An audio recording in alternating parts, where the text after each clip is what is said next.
манлайлагч хүн гэж таны хувьд ямар хүн гэж байна?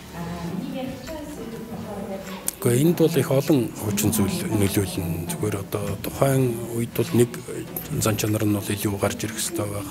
Хэсэг хугацааны дараа арай ондоо зан чанар шаарддаг байх. Өнөөдөр зүгээр миний хувьд харж байгаагаар бол энэ чигч шудрах шулуун байна гэдэг бол магадгүй хамгийн үнэтэй хамгийн чухал зүйл байгаа хаа гэж бодож байна. Тэгэхээр манлайлагч нар маань энэ үндэ бол илүү анхаарах хэрэгтэй хаа гэж бодож байна. Манлайлагч хүний талаар зөв суур ойлголтоос нь бид нар харах шаардлагатай бол гэж боддог.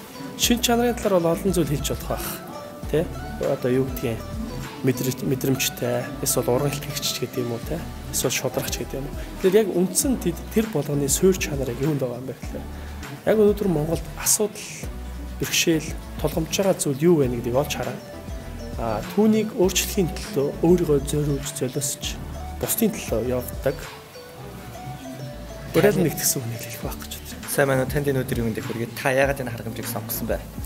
За, энэ арга хэмжээ нь бус арга хэмжээнээс юугаараа өөр вэ гэхээр энэ арга хэмжээнд дээр содон сонирхолтой илтгэх хичээлдэг. Ихэвчлэн илтгэх хурлыг хичээлдэг хүмүүс өөр арга хэмжээнд дээр ирдэг бол энэ арга хэмжээнд дээр болохоор бизнес, боловсрол гэх мэт янз янзын мэргэжлийн чиглэлээр ирсэн. Яг өнөөдөр залуучуудад ямар мессеж өгөхийг зорьсон бэ?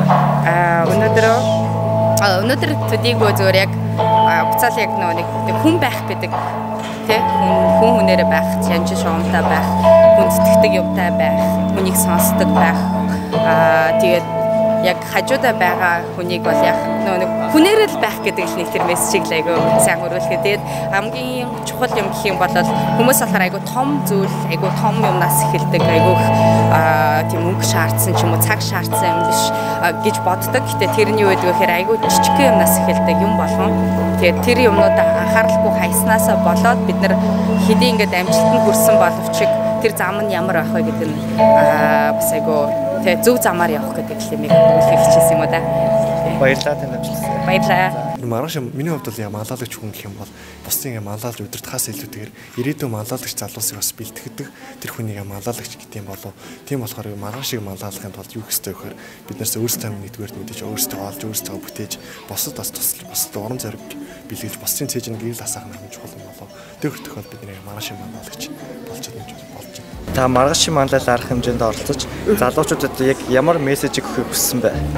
Яг миний гол одоо хүссэн мессеж маань бол яг хүмүүсийг одоо эерэг байгаасаа тий альва зүйлд бол эргээр хандаад бүтсэн ч одоо бүтээгүйсэн ч гэсэндээ одоо ерөөсөө битгий сэтгэлээр унаараа гэж одоо эерэг байгаасаа л гэдгийг бол зөвлөхийг хүссэн. Тэгээ бас урам өгөхийг хүссэн.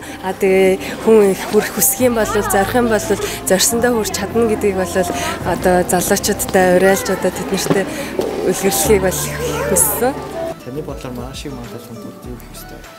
Миний бодлоор маргаашийг манлайлахын тулд ерөнхийдөө өөртөө эзэн байх хэрэгтэй гэж бодож байгаа. Тэгээд өөрийнхөө цаг зохицуултыг ингээд зөв хийгээд маргаашийг манлайлахын тулд ерөнхийдөө бусдад ч гэсэн ингээд эрэг нөлөөтэйгээр ингээд эргээр ингээд нөлөөлж чадах юм бол ерөнхийдөө маргаашийг манлайлах юм болоо гэж бодож байна.